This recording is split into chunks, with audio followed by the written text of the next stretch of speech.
जय Hind. MP teacher academy YouTube channel पर आपका हार्दिक स्वागत है।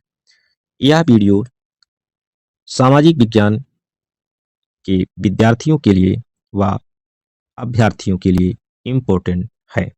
यदि आपका सब्जेक्ट सोशल साइंस है तो यह वीडियो आप लास्ट तक जरूर देखिए। इसमें प्रीवियस ईयर के क्वेश्चन आप देख पाएंगे। आइए शुरू करते हैं। पहला क्वेश्चन स्क्रीन पर है। चोल काल में व्यापारियों के संघ को क्या कहा जाता था? ऑप्शन ए ग्रामम, बी श्रेणी, सी नगरम, डी सभा। तो इसका सही ऑप्शन चूज कीजिए। इसका सही उत्तर होगा ऑप्शन नंबर सी, यानी कि नगरम। चोल काल में व्यापारियों के संघ को क्या कहा जाता था? तो नगरम कहा जाता था। ठीक है, आगे देखिए ऑप्शन ए में जो ग्रामम है यह एक स्वायत्त प्रशासनिक इकाई थी। ठीक है, जो श्रेणी है यह व्यापारियों, सौदागरों और कारीगरों का संगठित संघ संदर्भित करती है। ओके, और ये जो सभा है तो प्रशासन का प्रमुख अंग थी। ठीक है, इस प्रकार इस प्रश्न का सही उत्तर होगा ऑप्शन नंबर सी, यानी कि नगरम। आइए नेक्स्ट क्वेश्चन पर चलते हैं। बृहदेश्वर मंदिर कहाँ स्थित है? ऑप्शन ए तंजौर में, बी उड़ीसा में, सी कालीकट में, डी दक्कन में। इसका सही ऑप्शन चूज करना है। तो देखिए, ए बृहदेश्वर मंदिर तमिलनाडु के तंजौर में स्थित है। यह वास्तुकला का सर्वोत्तम उदाहरण है। ओके, इसको राजराज प्रथम ने 1010 ईस्वी में बनवाया था। ठीक है, और इसे यूनेस्को के विश्व धरोहर स्थल में शामिल किया गया है। ठीक है, तो इस प्रकार बृहदेश्वर मंदिर कहाँ स्थित है? तो तंजौर में स्थित है, यानी कि इस प्रश्न का उत्तर होगा ऑप्शन नंबर ए। ओके, चलिए नेक्स्ट क्वेश्चन पर चलते हैं। निम्नलिखित में से कौन सा युग्म सुमेलित नहीं है? ऑप्शन ए देवी पाटन मंदिर तुलसीपुर, बी वृंदावन मंदिर मथुरा, सी जेके मंदिर लखनऊ, डी विश्वनाथ मंदिर वाराणसी। तो इनमें से तीन युग्म सुमेलित हैं, लेकिन एक युग्म सुमेलित नहीं है जिसे चूज करना है। ठीक है, तो चलिए इसका सही ऑप्शन चूज करते हैं। देखिए, ऑप्शन ए में जो है देवी पाटन मंदिर तुलसीपुर, यह सही सुमेलित है। देवी पाटन मंदिर तुलसीपुर में है। ओके, ऑप्शन बी में है वृंदावन मंदिर मथुरा, यह भी सही है। ठीक है, जेके मंदिर लखनऊ यह सही नहीं है, यानी कि सुमेलित नहीं है। जेके मंदिर लखनऊ में नहीं है, बल्कि यह तमिलनाडु के तिरुचिरापल्ली जिला के तिरुवनैकोयल में स्थित है। ठीक है, जेके मंदिर को जुम्बकेश्वर मंदिर के नाम से भी जाना जाता है। ओके, और डी नंबर देख लेते हैं, विश्वनाथ मंदिर वाराणसी, यह भी सही सुमेलित है। ओके, तो इस प्रकार इस प्रश्न का सही उत्तर हो जाएगा जेके मंदिर लखनऊ, जो कि सुमेलित नहीं है। और हमारा यह प्रश्न भी है कि ऐसा युग्म पूछा गया है जो सुमेलित नहीं है। तो option number C is the right answer. Okay, चलिए नेक्स्ट क्वेश्चन पर चलते हैं। देखिए, प्रश्न स्क्रीन पर है। निम्नलिखित में से कौन सा 9वीं शताब्दी की मंदिर स्थापत्य कला का हिस्सा था? ऑप्शन ए सजावटी द्वार, बी रंगशाला, सी यज्ञवेदी, डी हवन कुंड। तो इसके चार ऑप्शनों में से सही ऑप्शन चूज करना है। तो चलिए चूज करते हैं। देखिएगा, ऑप्शन ए में जो दिया गया है सजावटी द्वार, जो कि 9वीं शताब्दी की मंदिर स्थापत्य कला का हिस्सा था। तो इस प्रकार option number A is the right answer. सजावटी द्वार में क्या होता था कि द्वार पर देवी देवताओं या पशुओं की मूर्तियों की नक्काशी की जाती थी, ठीक है, जो कि मंदिरों की भव्यता को बढ़ाते थे। ओके, तो इस प्रकार इस प्रश्न का उत्तर होगा ऑप्शन नंबर ए, सजावटी द्वार। ठीक है, चलिए नेक्स्ट क्वेश्चन पर चलते हैं। प्रश्न स्क्रीन पर है। निम्नलिखित में से कौन सा राज्यों का संयोजन त्रिविभाजन संघर्ष में शामिल था? Option A Rashtrakuta Pala Gurjara Pratihara, Pala Chola Gurjara Pratihara, B में सी में चोल राष्ट्रकूट पाल, और डी में पाल पल्लव राष्ट्रकूट। तो इनमें सही ऑप्शन चूज करना है, यानी जो त्रिपक्षी संघर्ष में शामिल थे या त्रिविभाजन संघर्ष भी कह सकते हैं, प्रश्न ऐसा ही है, तो सही ऑप्शन चूज करना है। चलिए सही ऑप्शन चूज करते हैं। देखिए ऑप्शन ए में है राष्ट्रकूट पाल गुर्जर प्रतिहार। तो जो त्रिविभाजन संघर्ष था उसमें कौन कौन वंश शामिल थे? तो राष्ट्रकूट शामिल थे। राष्ट्रकूट कहाँ के थे? ये मुख्य रूप से दक्कन क्षेत्र में इनका शासन था। आधुनिक तौर पे देखा जाए तो कर्नाटक, महाराष्ट्र, आंध्र प्रदेश और मध्य भारत के बड़े हिस्से इसमें शामिल थे। तो राष्ट्रकूट वंश शामिल था और पाल वंश भी शामिल था और गुर्जर प्रतिहार वंश भी शामिल था। यानी कि त्रिपक्षी संघर्ष में या त्रिविभाजन संघर्ष में राष्ट्रकूट, पाल, गुर्जर प्रतिहार ये तीनों राजवंश शामिल थे, जो कि ऑप्शन नंबर ए में है। तो इस प्रकार इस प्रश्न का सही उत्तर होगा ऑप्शन नंबर ए, यानी कि राष्ट्रकूट, पाल, गुर्जर प्रतिहार। ओके, चलिए नेक्स्ट क्वेश्चन पर चलते हैं।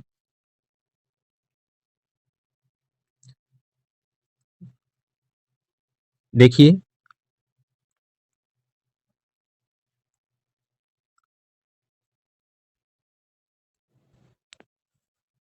प्रश्न स्क्रीन पर है। एलोरा के कैलाश मंदिर का निर्माण कराया गया था। यानी कि प्रश्न है कि एलोरा के कैलाश मंदिर का निर्माण किसके द्वारा कराया गया था? ऑप्शन ए है चालुक्यों द्वारा, बी चोलों द्वारा, सी पल्लवों द्वारा और डी राष्ट्रकूटों द्वारा। इसमें सही ऑप्शन कौन सा है चूज करना है। तो चलिए इसका सही ऑप्शन चूज करते हैं। देखिए ऑप्शन ए में देखिए चालुक्यों द्वारा, बी में चोलों द्वारा, सी में पल्लवों द्वारा और डी में राष्ट्रकूटों द्वारा। तो इसका सही ऑप्शन है ऑप्शन नंबर डी, यानी कि राष्ट्रकूटों द्वारा एलोरा का कैलाश मंदिर निर्मित कराया गया था। ठीक है, यह मंदिर महाराष्ट्र के औरंगाबाद जिले में स्थित है और गुफा नंबर 16, कौन सी गुफा नंबर है 16, गुफा नंबर 16 में यह स्थित है और यह विश्व प्रसिद्ध है। ओके, इसका निर्माण राष्ट्रकूट राजा कृष्ण प्रथम, कौन? कृष्ण प्रथम के द्वारा 8वीं शताब्दी में कराया गया था और यह यूनेस्को विश्व धरोहर स्थल के रूप में जाना जाता है। ठीक है, तो इस प्रकार इस प्रश्न का सही उत्तर होगा ऑप्शन नंबर डी। ठीक है,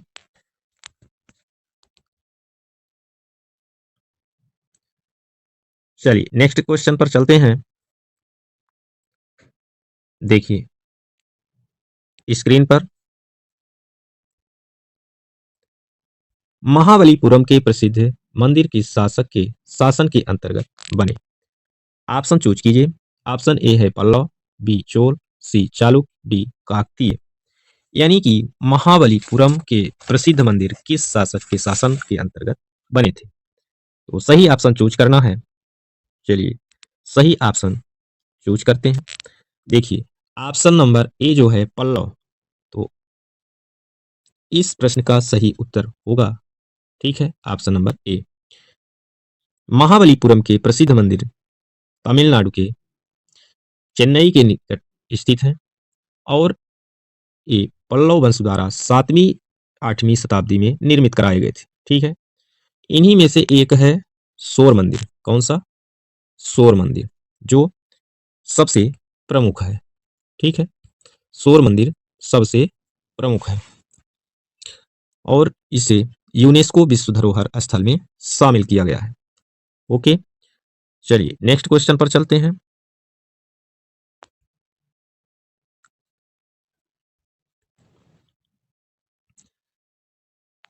प्रश्न स्क्रीन पर है।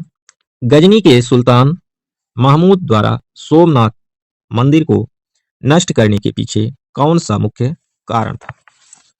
ऑप्शन ए है उसे मंदिर की वास्तुकला पसंद नहीं थी। बी, उसने इस्लाम के महान नायक के रूप में श्रेय लेने की कोशिश की थी। सी, वह किसी अन्य उद्देश्य के लिए मंदिरों का प्रयोग करना चाहता था। डी, वह वहां एक महल बनाना चाहता था। इसका सही ऑप्शन चूज कीजिए। देखिए, ये जो सोमनाथ मंदिर है, तो यह गुजरात के प्रभास पाटन यानी कि गिर सोमनाथ जिला में अरब सागर के तट पर, कहाँ?